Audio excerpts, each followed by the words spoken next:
When Capedo happened, 20 policemen, I think, were killed. We took, as NCIC, we took grassroots leaders from the Turkana and the Pokot to Eldoret, sat with them for about 4 days, and it used to be 2 people dying every day around Capedo. 1.5 years later, we are not hearing any death there. The long and short of it is that this part of Kenya, which amounts, we have also been to Lamu, Peketoni, and also to the coast because of radicalization and MRC. We have a multitude of problems out there. So the long and short of it is that unlike in the past, this 80% of the landmass of Kenya, which has been since independence, very fluid and unstable and quite dangerous and peaceful, for the first time, it has gone through at least 1 year of relative peace. It has gone 1 year. And you know, we didn't use bullets. We talked to communities. In all these areas I've been to, when you ask the communities, why do you have guns? The common denominator answer is that we don't have government protection. The police are not protecting us. So we must protect ourselves.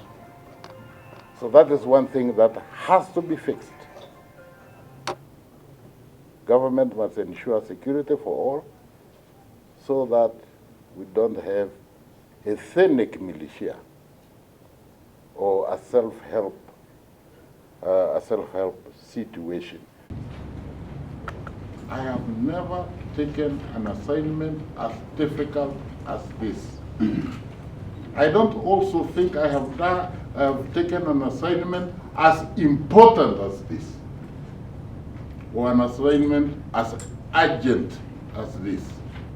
Because urgently, all of us as Kenyans, we must address our division, our ethnicity, our violence, our thievery, our corruption, and all those ills that can bring us to destruction.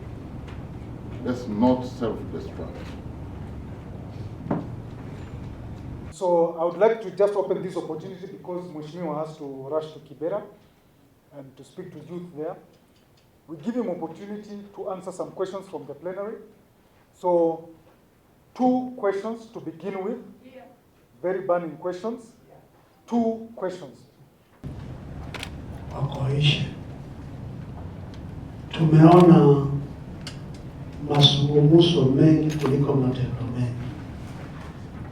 Ni hatua gani ambao mmeweka kwa mpangilio wa kisheria zinazoweza kuwapa nyinyi meno ya kuchukua hatua kwa wakati huu tunapoelekea kwa uchaguzi? Thank you very much. It is not good for you to be saying you are going to Kibera, you are going here, you are going here, talking about the peace. Those areas are underdeveloped. No development. Prince William last time had an engagement with Kate in that place, in your area. That place is very good for tourism. It's good for tourism. No, please let me say what I want to say. It's good for tourism. That area is not developed. It's not developed. And you are saying, oh, keep quiet, do this. Sorry. We are going to fight for you, for your area, if you cannot fight yourself for those people to be replanted from underdevelopment. Please ask your question. Please ask. Which question do you want me to ask? Are your children engaging themselves in these activities? No. Please don't go to Kibera. Don't go to other places talking about the peace. Those people are suffering. They are suffering. They have no jobs. They have no jobs. No. What do you want? They have no jobs. Don't go to Kibera. Don't go to. You'll be stopped. Don't go to Kibera. And our cohesion index as at 2012, no, not 2012, 2012, our cohesion index is 56.4. 56.4. It simply means, in simple terms, that we are an almost evenly divided society. We are a society that is not homogeneous. We are very fractured, and it is scientific. And if we measure now our cohesion index, it probably is at 40%. So we all have a job to mend this. Number two, all these problems are because of a variety of things. I will avail this to your organization. I have something here. I'll make it available. Please go through it. As a national human rights institution, the Kenya National Commission on Human Rights has made statements on the situation, especially the, call it political situation if you wish, in the country. And we have called upon all Kenyans and the leadership in the country to ensure that, first of all, we have an obligation to not only respect but protect human rights. Those statements have also touched on the political temperatures, which you all Kenyans know. And we have been very categorical that the leadership of this country must ensure we don't follow the path towards bloodshed in the country. We must protect the right to life. And for all of us as Kenyans, that is very significant. Also in those statements, we have underscored the importance of dialoguing amongst the citizens themselves, among the leadership themselves, and across board, because it is through talking that you are able to solve problems that face us.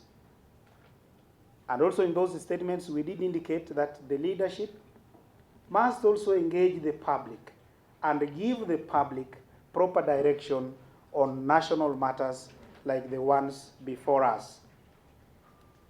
When I was asked to speak about this topic, whether we are headed in the right direction, something that came immediately to my mind is, which direction are you talking about? When actually our solutions to immediate problems are so reactive, we don't focus on the root cause of our problem as a nation.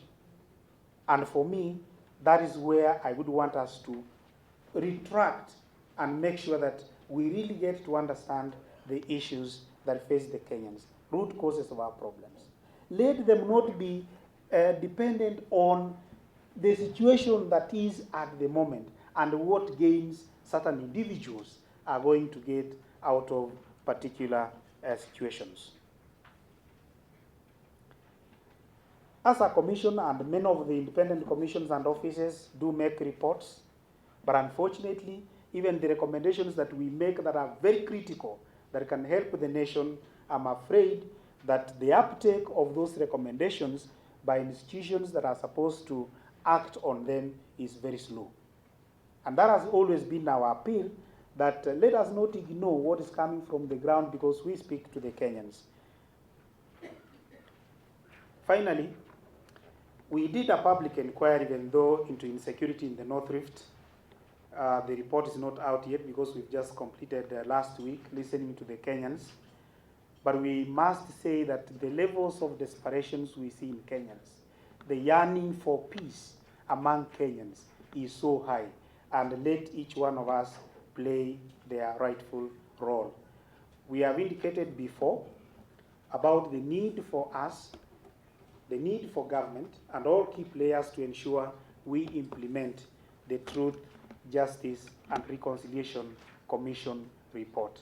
And may I also reiterate that there is need for us as a country to make sure that we implement the recommendations fully of the Truth, Justice, and Reconciliation Commission, and we have a new beginning as Kenyans. And I leave Kenyans with this quote, that let us not drink from the cup of bitterness. Let us embrace each other. Let us move towards nationhood as one and one entity. Thank you very much. And I was a little bit unhappy that Mr. Caparo was so dismissive of this point which was made from there, my old friend. She said, what about our development, underdevelopment? We don't have food, we don't have housing, our children can't go to school. He dismissed that.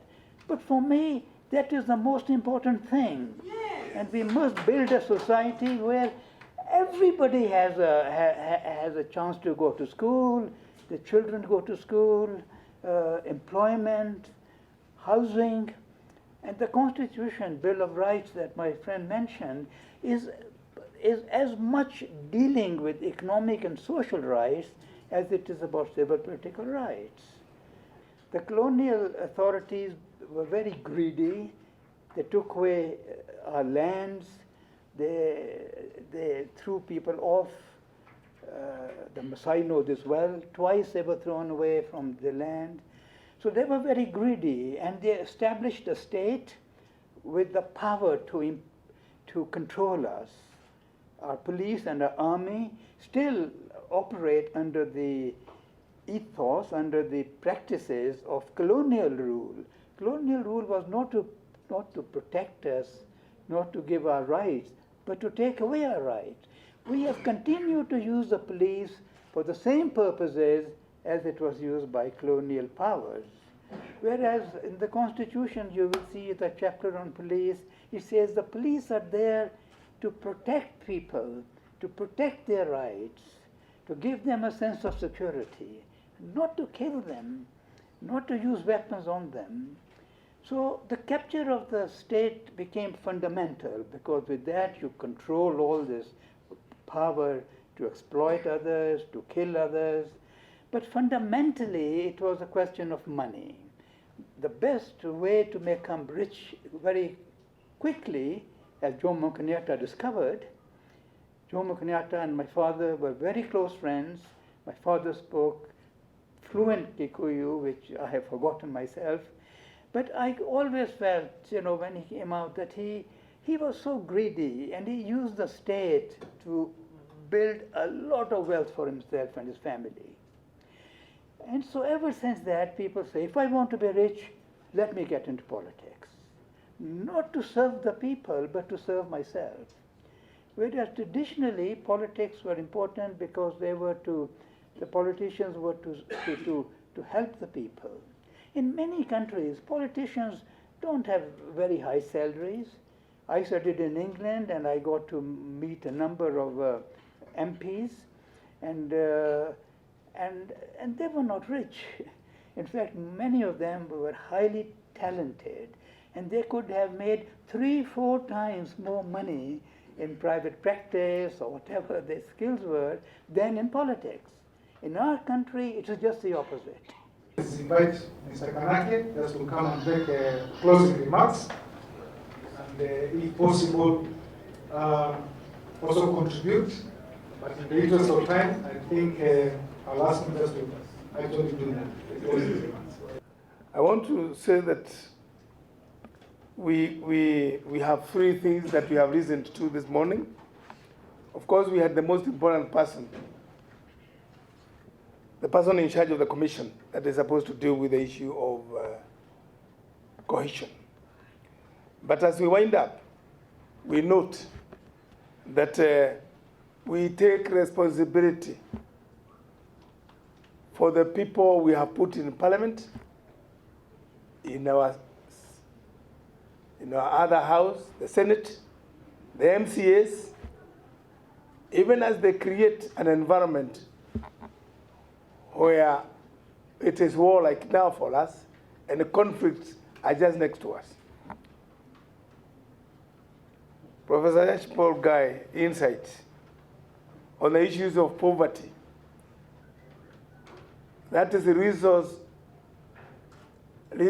sharing is the biggest cause of all ethnic conflicts, all conflicts we have in this country, whether it is in the slums, whether it is in Northeastern, or it is in Madeira or wherever, is about resource sharing.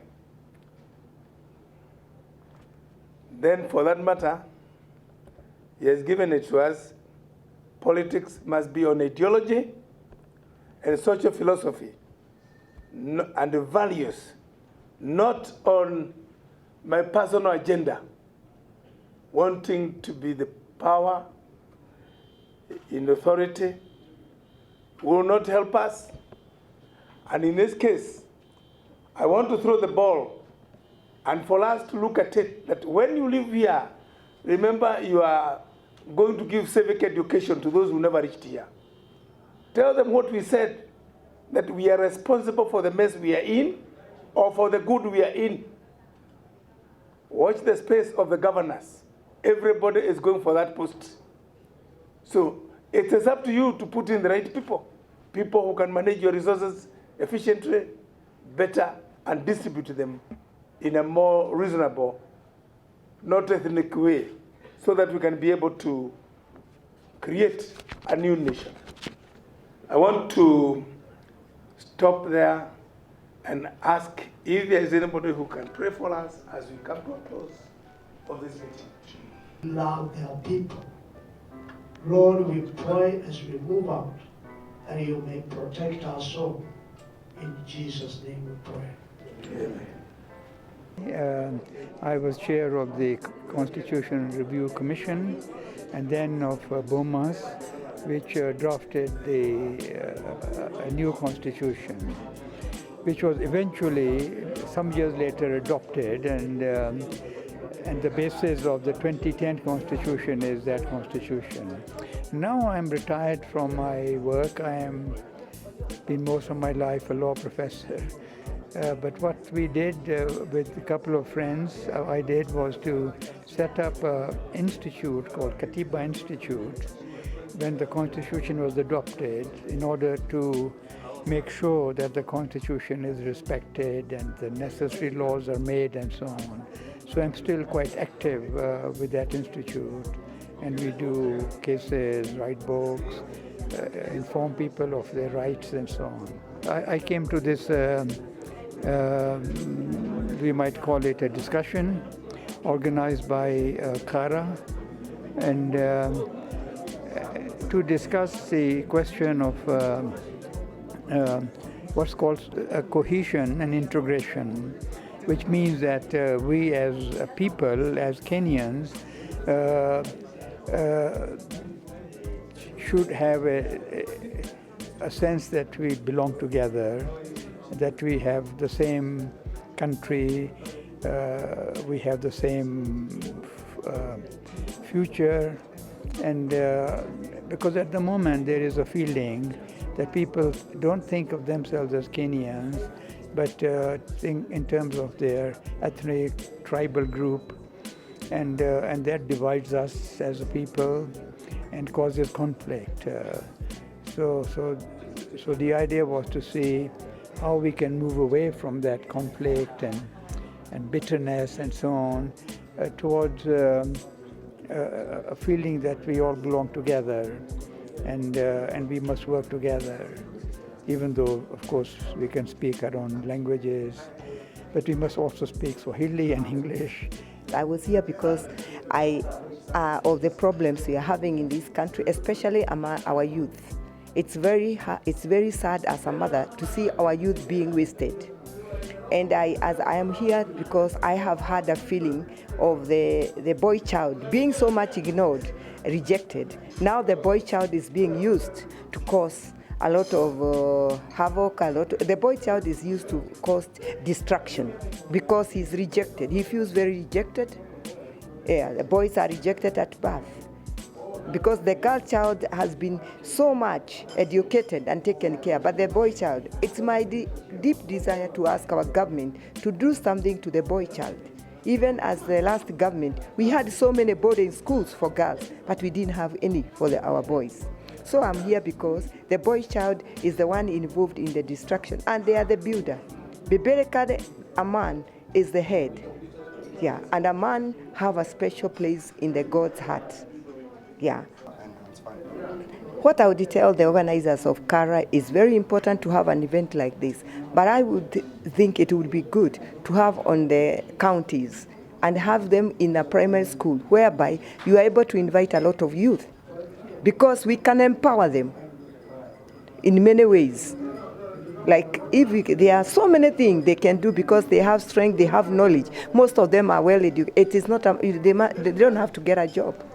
So there are so many ways to empower them. Some can do bee farming. We look for export outs. Others we can buy motorbikes. Others can do cassava and what. And we look for market through outside the country. Yeah. So for this one was very good because they were able to, most of them had questions and they were able to be answered in a very well. Like Honorable Kaparo was able to answer, the chairman of Cohesion, they were able to be answered. So I think it's a very good forum being in the rural area, because the more questions they would have and then they get answered, they will be satisfied. I like it because they recognize the youth. And I can see this forum, the issue was the youth. I can say the empowerment. The objective of this event is to provide a platform for citizens to engage with heads of institutions, government, and also civil society institutions to talk and have a conversation on and discussion on the issue of national cohesion and integration. It is a timely topic based on the recent events with politicians and hate speech, and therefore we have guests as panelists from the National Cohesion and Integration Commission, the chairman, Honorable Francis Kaparo. He'll give insights from where he sits on the topic of cohesion and integration. We also have the Kenya National Commission on Human Rights, also with a related mandate, and also the National Council of Churches of Kenya in their discussions and dialogues with the different political parties on the issue of dialogue on IEBC. So, and definitely we have the participants who would want to learn on what's going on, as the question is, are we on the right direction? So that's what we want to hear today. The bi-monthly talk series is a platform that provides citizens an opportunity to interact with different stakeholders in government, in academia, the media, private sector, and civil society organizations on different topical issues that are taking place in the country. And therefore they get that moment to ask them questions and also to interact with them further and to get some action points. So we normally bring different people in their capacities to take some actions, and therefore it's up to the participants to make follow-ups with them. We have seen progresses, whether it's on land issues, where people or communities who have wanted to meet the National Land Commission or the respective people for a long time eventually get a possibility of how that can happen. So we look at this as that platform that brings the different stakeholders at the national level and the citizens on the other hand, and therefore they get to interact on and discuss on the particular current issue that they are facing in the country. Yeah.